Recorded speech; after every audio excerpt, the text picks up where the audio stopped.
Olá, meus amigos e minhas amigas, sejam todos vocês muito bem-vindos à nossa live desta noite. A live desta noite encerra um ciclo de lives sobre as 5 áreas da vida. Houve uma primeira live em que abordei todas as 5, uma particular maneira de ver a vida. E depois desta live eu passei então a tratar de cada uma das áreas da vida.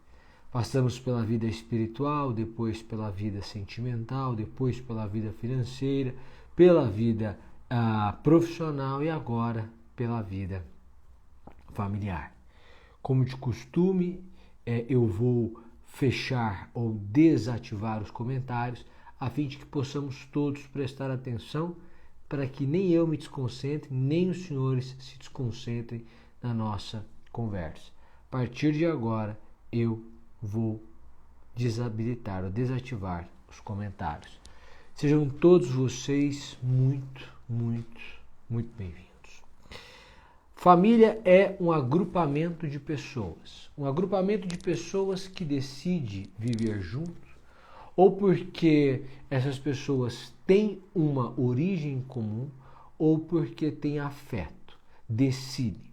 Uma decisão talvez da biologia, da vida que os colocou ali, uma decisão mental, uma escolha. Em algum momento você decidiu construir uma família. Sobre as áreas da vida, há um particular destaque para a vida familiar. Isso porque, na verdade, não é possível ser feliz sem uma vida familiar em que você é feliz. Sem família, ainda que seja uma família que você venha a construir ao longo da sua existência, sem família, sem qualquer referencial de família, não é possível viver feliz. É diferente de uma vida financeira.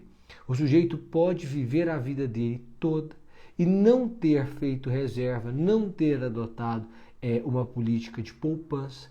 E então ele passa e no final da vida ele não tem nada, mas quando ele faz uma retrospectiva da sua existência, ele pode dizer, apesar disso, eu fui feliz. Mas quando a pessoa faz a retrospectiva de 80, de 90 anos e diz, eu destruí a minha família, eu não construí uma família, eu não aceitei a minha família, ou eu não aceitei as pessoas da minha família, essa pessoa não faz uma retrospectiva e diz, apesar de ter destruído a minha família, ou de não ter construído uma família, eu sou feliz.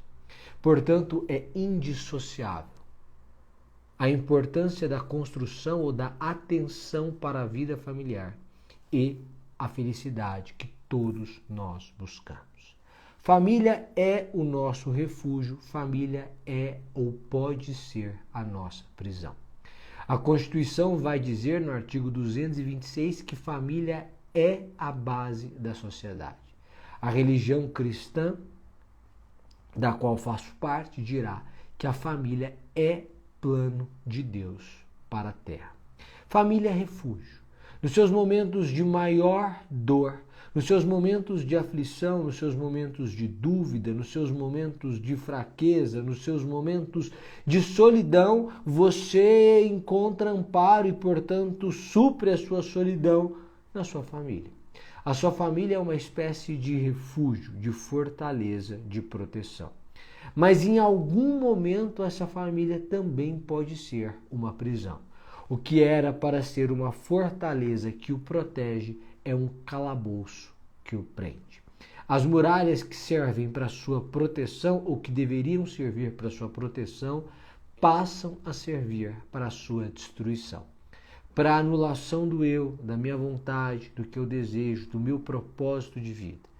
E é preciso saber a partir de que momento a família deixa de ser a minha proteção e passa a ser a minha prisão. A linha pode ser tênue em alguns momentos, mas é uma construção ou uma desconstrução que se percebe na rotina. Não é um dia triste que faz da sua família a sua prisão. É uma vida triste que faz da sua família a sua prisão. Mas, de fato, uma vida triste se constrói no dia a dia. E, portanto, o hábito, a rotina, aquilo que faz parte do nosso modo de viver, denuncia se nós estamos em uma prisão ou em um refúgio. A nossa família sabe da nossa história.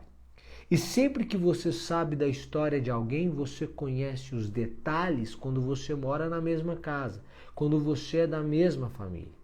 As pessoas da sua família conhecem as suas fraquezas, as suas proezas, as suas pobrezas, a sua sorte, o seu ponto fraco, a sua habilidade, a sua limitação.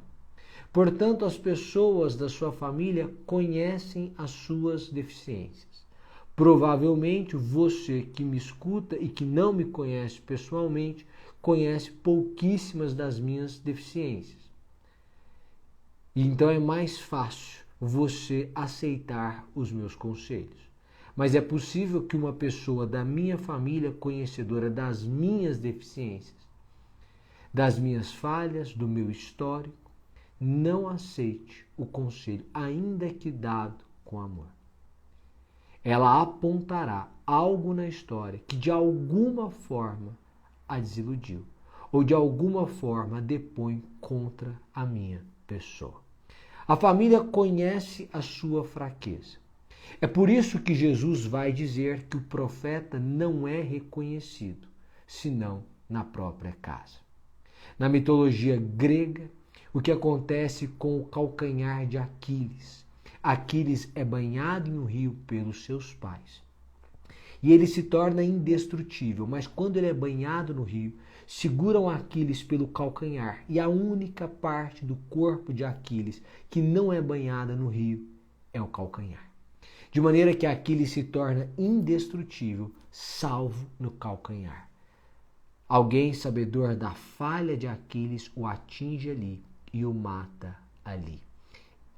Quem conhece a sua história, quem conhece você desde o batismo, quem conhece a sua família ou integra a sua família, sabe onde está o seu calcanhar. Conhece a sua fragilidade, o seu ponto fraco, a sua fraqueza, a parte da sua história da qual você se envergonha. É por isso que é difícil aceitar agora que você se sobressaia de alguma forma. Em segundo lugar, é preciso entender que no meio da família é normal que haja competição e, consequentemente, é normal que haja inveja. Preste atenção por quê? Porque a competição nasce da comparação. As pessoas que estão na mesma família têm o mesmo ponto de partida. Às vezes, não. Às vezes não, porque a sociedade é diferente no mundo. O ponto de partida de um homem é diferente do ponto de partida de uma mulher. E isso se acentua em determinados países e em determinadas culturas. Mas vejam vocês que, em regra, as pessoas da mesma família partem de um ponto em comum. Isso significa que nós, da mesma família, somos iguais.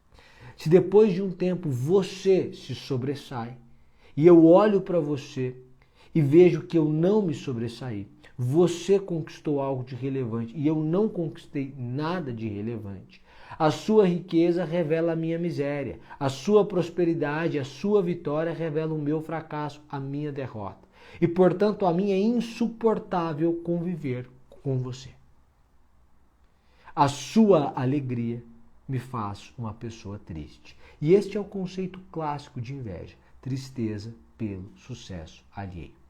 É normal que dentro de uma família as pessoas tenham inveja umas das outras. Essa não é uma particularidade da sua família. Isso não faz da sua família uma família pior ou melhor do que as outras famílias do mundo. Isso é comum. A melhor forma de vencer a inveja é transformando inveja em admiração. Você vê alguém que se sobressaiu, que tem a sua idade, que está na sua família. O que você precisa fazer é deixar de lado a sua tristeza, tomar um papel e uma caneta e com a maior humildade do mundo aproximar-se dessa pessoa e dizer a ela, por favor, me ensine. Afinal de contas, somos da mesma família, criados na mesma cultura e com as mesmas oportunidades. Eu posso e eu quero aprender com você. Mas para isso é preciso ter humildade. Inveja se combate transformando-a em admiração. E a admiração requer de nós humildade. Dentro de uma família é possível que haja e é normal que haja competição. Por isso, a recomendação sempre aos pais que não alimentem a competição entre os filhos.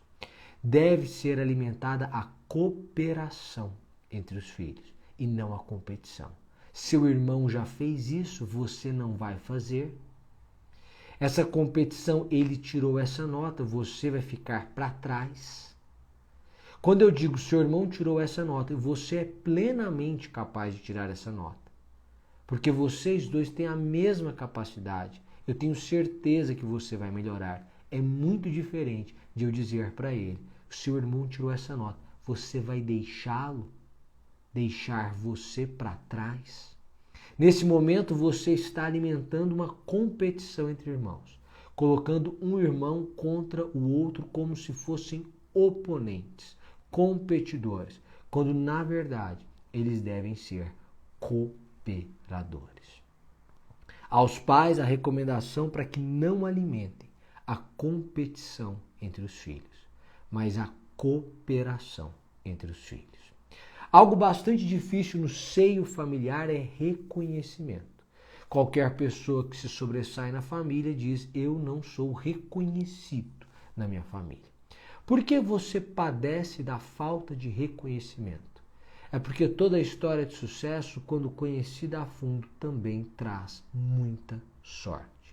As pessoas bem-sucedidas são pessoas que se dedicam, são pessoas que trabalham, são pessoas que estudam, são pessoas que se arriscam, mas também são pessoas que contam com o fator sorte. Quem está dentro da sua casa sabe do fator sorte. É por isso que o reconhecimento é em menor medida. Há uma porque você ser bem-sucedido revela o insucesso do outro, mas também porque ele sabe que o gênio não é tão gênio assim. Que as pessoas têm fraquezas, que as pessoas têm limitações e que em algum momento, de alguma forma, você prosperou. Então eu começava a pensar sobre algumas questões que afligem todos nós em alguns momentos da vida. Quando romper, como reagir, quando perdoar, quando amar, como construir. Perguntas como essa vinham à minha mente.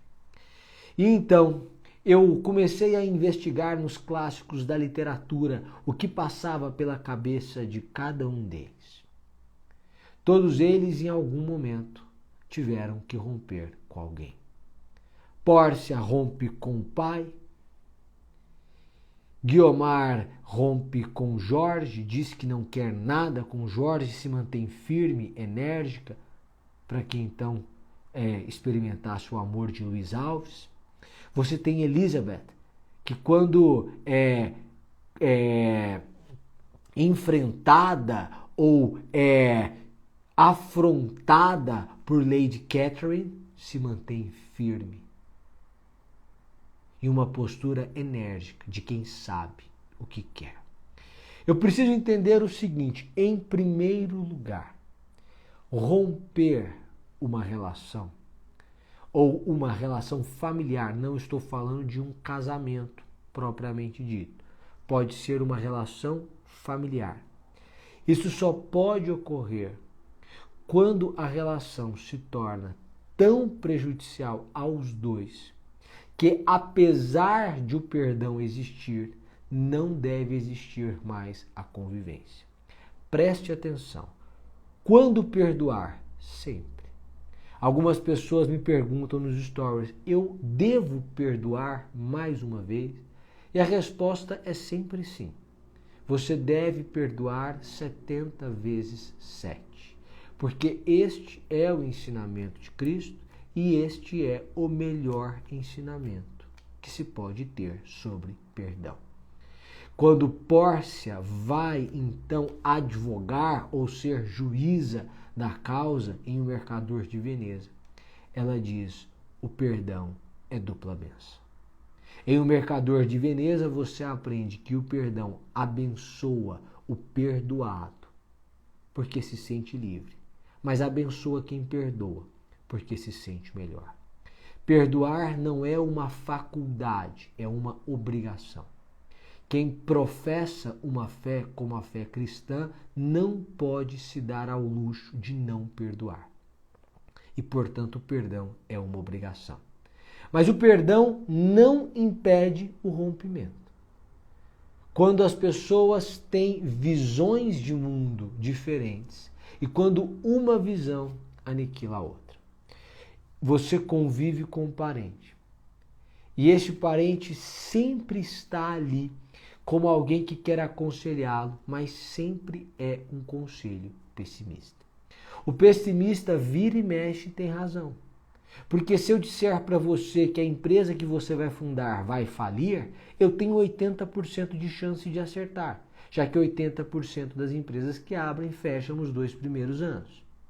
Então, se você me fizer uma pergunta sobre a sua empresa ou se o seu empreendimento será bem sucedido, e se eu disser que não vai ser, e você deve seguir o meu conselho e não deve abrir, e se você não seguir o meu conselho, há 80% de chance, grosso modo, de esse empreendimento, depois de alguns anos, falir.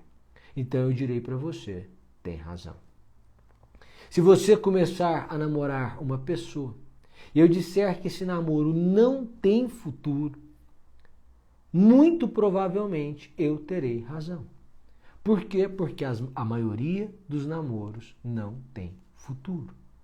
Alguém namora 10 vezes, ou 9 vezes, e na 10ª se casa com aquela pessoa. Portanto, há 90% de chance de um relacionamento não ter futuro. Sempre o conselho do pessimista vai encontrar algum amparo. Sempre o pessimista vai dizer para você que não dará certo. Isso ou aquilo. O caminho melhor é o caminho da mediocridade, da segurança, do não risco. E na maioria das vezes ele vai ter razão, porque na maioria das vezes as coisas não dão certo. E é aí que a vida testa a sua resiliência. Você precisa, mais uma vez, tentar. Tente mais uma, tente duas, tente a terceira. De tanto sofrer por amor, as pessoas acham que o amor não existe, mas ele existe. É só continuar o seu caminho. O amor sempre é a busca do belo e do bom. É alimentar a sua beleza e a sua bondade. Beleza em todos os aspectos. E a sua bondade. E neste caso você vai ter o quê? Você vai em algum momento encontrá-lo. Mas o pessimista vai dizer para você que não. Só que muitas vezes este pessimista está na sua casa. Se você perguntar para ele se você deve prestar o concurso do Tribunal de Justiça de São Paulo, ele dirá que não. Porque são 20 mil candidatos e vão passar 100. E você não vai passar, porque afinal de contas você não é tão bom assim e você não está estudando há tanto tempo. E a competição é muito grande. E muito provavelmente ele tem razão. Por quê? Porque 19.900 pessoas não vão passar. 0,5%. 0,5%. 99,5% das pessoas não serão aprovadas. Ou seja, o pessimista em regra tem razão. E ele diz com certeza para você. Ele diz, faça isso, faça aquilo, compre isso, compre aquilo, não arrisque, não vai dar certo. E sempre as coisas do pessimista, quando geralmente ele impõe a você uma obrigação de não fazer, não faça isso, não se relacione com essa pessoa, não funde essa empresa, não invista nesse negócio, não invista nesse ramo, não preste essa prova, não estude para isso. O pessimista, na maioria das vezes, ele vai acertar. Porque os grandes feitos demandam muita insistência e o percentual de acerto é pequeno. Porque se dar certo fosse fácil, as pessoas não estavam atrás de dar certo. Só que na quinta vez que ele acerta, você começa a achar que ele é um Deus, ou um representante de Deus, uma espécie de faraó na terra que habita a sua casa. Mas ele não é. E aí eu quero chegar a um ponto importante. Eu sempre digo que um conselheiro deve ter duas características fundamentais, senão ele não serve para ser seu conselheiro: competência e decência. Decência, ele quer o seu bem. Competência, ele sabe do que fala. Na maioria das vezes, às vezes uma pessoa dentro da sua casa, às vezes é seu pai, às vezes é sua mãe, eles têm decência. Eles querem o seu bem. Mas às vezes, para alguns assuntos da vida, eles não têm competência. Eles não dominam aquela área, aquele ramo. Eles desconhecem. Então, apesar de eles serem bons e, portanto, terem decência, eles não têm competência. E não servem para aquele tema em específico, em regra servem, mas para aquele tema em específico não servem para aconselhá-lo. Agora veja você que relações familiares são sempre relações muito próximas, são sempre relações em que eu tenho algumas peculiaridades e são relações sensíveis. Mas por um momento, esqueça que o seu pai é o seu pai, que a sua mãe é a sua mãe e que os seus irmãos ou os seus parentes são seus parentes. Para você entender um pouco da forma ou sobre a forma como seu pai te trata ou sua mãe te trata, esqueça que eles são seus pais e analise essas pessoas como se fossem estranhos. Você conhece a história da vida deles. E aí você começa a olhar: quem é este homem? De onde ele veio? Que planos ele tinha para a vida dele? Que planos efetivamente se concretizaram? Qual é a história da vida deste homem? O que ele conquistou? Como ele construiu sua família? Como ele construiu seus negócios? Como ele construiu sua relação com Deus? Como ele construiu seus estudos? Quem é este homem? E aí você começa a entender algumas coisas que são da história da pessoa. E eu começo a entender algumas fragilidades. Há uma ideia da própria cultura árabe em que a mulher espera um filho homem. E nós conversávamos sobre isso ontem. E para se ter uma ideia, eu vou dizer, mas por que a origem é o machismo? Mas calma. Do ponto de vista legal, vige até hoje, em alguns países, o seguinte: a mulher, se ela tem apenas filhas mulheres e não tem um filho homem, e o marido morre, ela se torna viúva, quem herda os bens são os cunhados homens, e não a mulher, e não as filhas. Para que as filhas e a mulher venham a herdar o patrimônio, é preciso que os cunhados abram mão, renunciem à herança. Isso não acontecerá se aquele homem tiver um filho homem, porque aí a herança continua na casa dele.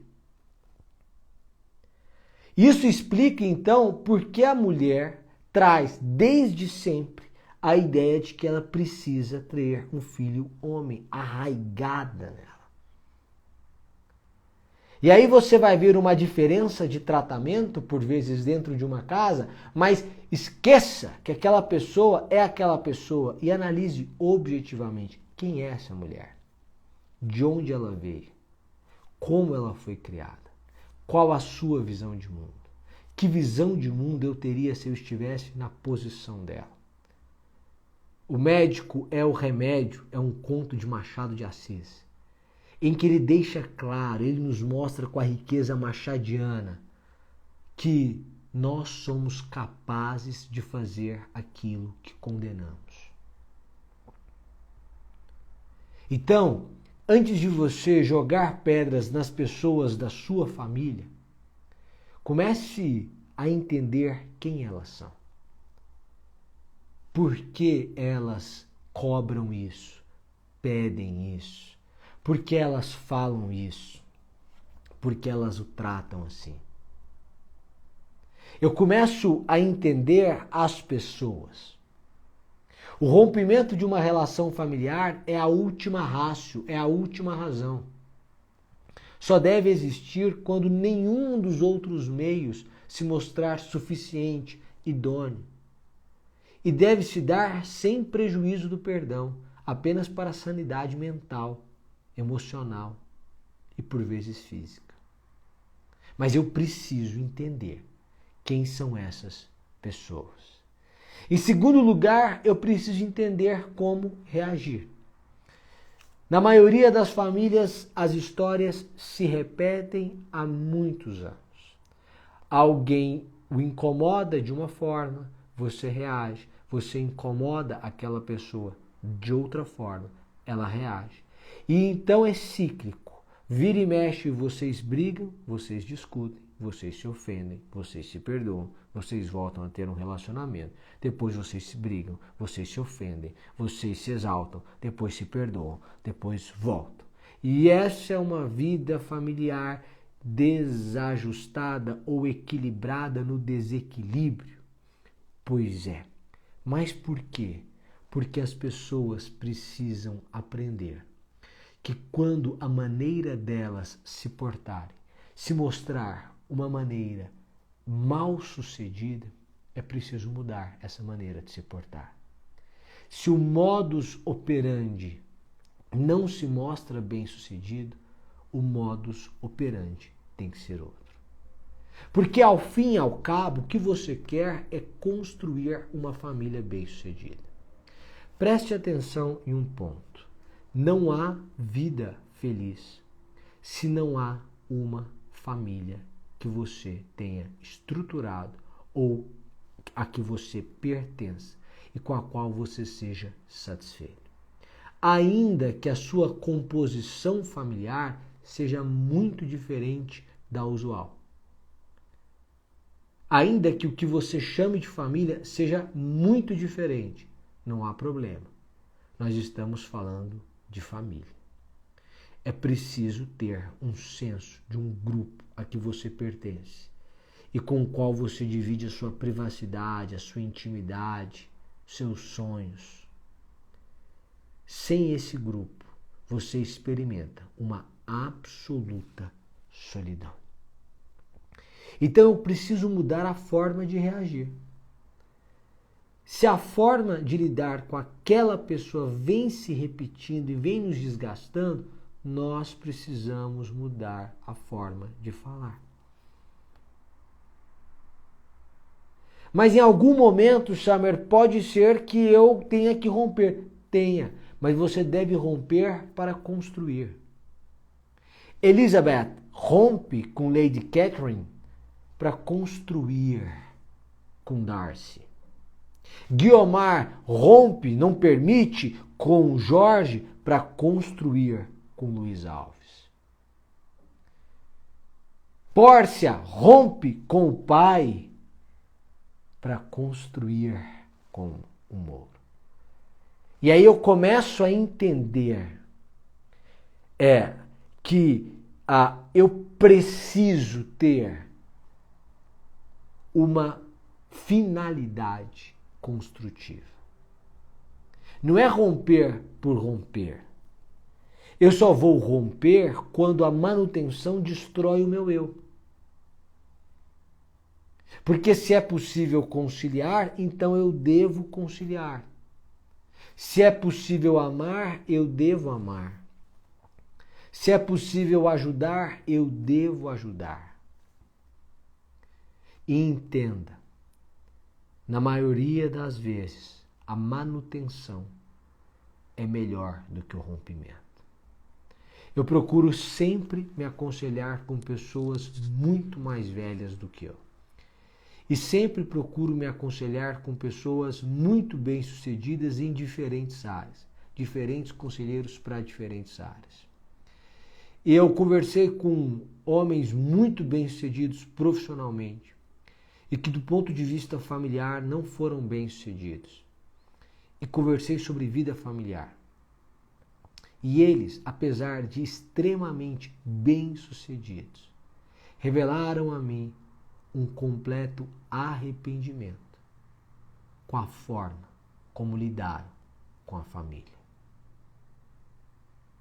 É preciso que você aprenda a conciliar, que você aprenda a manter, que você aprenda a unir, que você aprenda a construir. Porque se você não quiser parar, se a sua vaidade sempre for maior do que o seu senso de família, não se engane, a sua vaidade vai destruir a sua família. E se a sua família for destruída, você não será feliz. Em uma sociedade distópica de Aldous Huxley, em Admirável Mundo Novo, o mundo destrói a família. Nós não precisamos de relações duradouras, nós não precisamos de família, nós fazemos os seres humanos em laboratório. Cada um é programado para cumprir uma função aqui na Terra. Ninguém quer ser diferente do que é, mas eles estão tristes. Tudo bem, se eles estão tristes, eles tomam o gama. E, portanto, a felicidade em um mundo sem família exige droga. Quando você, buscando uma sociedade perfeita, rompe e destrói a família, você precisa de um outro mecanismo para fazer com que as pessoas tenham capacidade de suportar as tristezas próprias da vida. Quantas pessoas teriam desistido de viver se não tivessem família? E quantas pessoas desistiram de viver porque não tinham família? Família, base da sociedade. Família, projeto de Deus. Quando eu vou para o ensaio sobre a cegueira de Saramago, a mulher que vai com o médico cego é a sua esposa. Todos são cegos, ela diz, eu vou. Mas você enxerga, não estou enxergando. Ela finge não ver. Por quê? Porque ela era com ele uma família. E ela se lembrou da palavra dita um dia, na alegria e na tristeza, na saúde e na doença. O homem é internado, ela se interna junto. Ela abdica, ela vai. Isso é família. Essas pessoas muito bem-sucedidas com quem eu conversei sempre me disseram, eu errei na minha família. E se eu pudesse voltar atrás, eu faria muito diferente do que eu fiz. Por quê? Porque em um momento de tristeza, eles destruíram as suas famílias. Por quê? Porque a pessoa vê um problema na família e aquele problema está fazendo com que essa pessoa experimente uma tristeza. E este problema está dentro do seio familiar. Então o que a pessoa faz? Em vez de arrancar o problema e jogá-lo fora, ela joga fora a família. Ela fica sem o problema, mas fica sem a família. E de que adianta ganhar o mundo inteiro e perder a sua família? Mas família, aprenda a cuidar dos seus com carinho, com amor, com afeto. Eu sei que você pode estar enfrentando uma enorme resistência da sua família. Você pode ter gente grossa dentro de casa, mal educada, com palavras pesadas, palavras que ferem.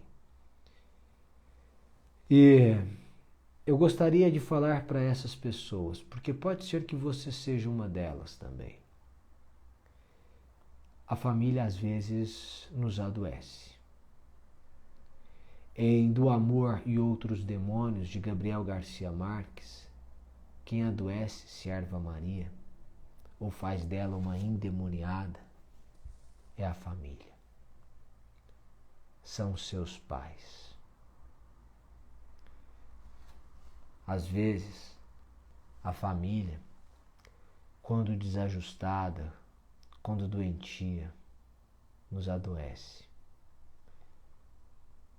Eu sei que é difícil mudar uma pessoa da sua família, mas se for possível você mudar, mude. Que você seja afeto, que você seja carinho, que você seja respeito, que você seja consideração. E se aquela pessoa te fere, te maltrata, te adoece, afaste-se. É só se afastar. Não é que você precisa romper. Romper é ter nenhum vínculo. Algum vínculo você vai ter em alguns momentos, mas você pode se afastar. Porque em algum momento você pode se ver serva Maria, doente, porque a família, daquela forma, te adoeceu. Vale a pena você conversar com a pessoa que te ama, que está dentro da sua casa e que está te adoecendo, e dizer para ela: não é que é você, talvez seja eu, mas a forma como você tem me tratado ou me cobrado tem me adoecido. Eu gostaria de pedir para você para a gente tentar se tratar de uma outra forma, porque eu não quero ficar doente. Às vezes é uma questão de sanidade mental, física, emocional, um afastamento, o abrandamento. Família é o nosso refúgio, é a nossa fortaleza, é onde a gente escolhe viver. Quando a gente nasce, família não é uma escolha. Quando a gente cresce, família é uma escolha. E essa é uma escolha que a gente tem que fazer todos os dias. Em A Hora da Estrela, de Clarice Lispector, a tristeza de Macabeia diz que ela é sozinha, muito sozinha em São Paulo. Ela não tem família lá. Quando você vai para a Mulher Desiludida, de Simone de Beauvoir, as 3 mulheres são desiludidas. E o que as 3 têm em comum? As 3 frustradas com a família. Viram suas famílias por diferentes motivos, e aqui eu não estou atribuindo culpa a ninguém. Viram suas famílias destruídas. E, portanto, agora se veem desiludidas. Nós precisamos cuidar das nossas famílias. Por quê?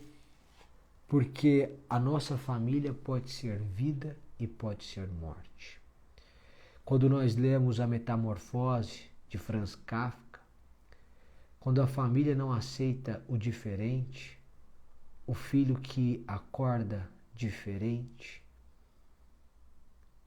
esse filho morre. A família foi a causa da sua morte. Não foi o ser diferente, foi o não ser aceito por ser diferente. Se você tem alguém na sua família que é diferente, essa pessoa está atrás de aceitação, acolhimento, abraço. Ele quer os seus conselhos brandos. sinceros, mais polidos. Portanto, quando eu olho para a família, eu penso, é preciso trabalhar para manter a união. É preciso trabalhar para manter a paz, a harmonia. Os sonhos em conjunto. Existem sonhos de família. Às vezes é de uma família dentro de casa. Você, sua esposa, seus filhos. Às vezes é de uma família um pouco maior. Você, sua esposa, seus filhos, seus pais, seus irmãos, seus sobrinhos. Às vezes o sonho é seu. Existem sonhos que são em conjunto, existem sonhos que são personalíssimos. E existem sonhos que a gente sabe que algumas pessoas da nossa família vão nos desencorajar. E, portanto, podem ser sonhos ocultos. Para uma família em que ninguém tem faculdade, dizer que o sujeito vai ser juiz pode parecer muito. Então pode ser um sonho oculto. E aí você faz primeira graduação e depois estuda e se torna juiz. Mas eu quero dizer a vocês que é preciso que a família alimente sonhos em comum. Quais são os sonhos da sua família? Há quanto tempo você não para, não se senta com seus filhos, ou com seu marido, ou com a sua esposa? Não pega um papel e diz, e se a gente tivesse um sonho de família? Não venha com um sonho pronto, não. Tem gente que vem com um sonho pronto e quer fazer descer goela abaixo. Tem que ser construído. Veja o que eles querem, o que você quer, e construa um sonho em conjunto. Isso vai conferir uma maior unidade à família. Família é a pessoa para quem a gente primeiro liga quando recebe uma notícia, boa ou ruim. Família é o nosso primeiro abraço quando a gente pode abraçar alguém. Família é o nosso primeiro minuto de vida na Terra e é o nosso último suspiro também na Terra. Quando a gente chega, alguém pega a gente e entrega para a nossa família.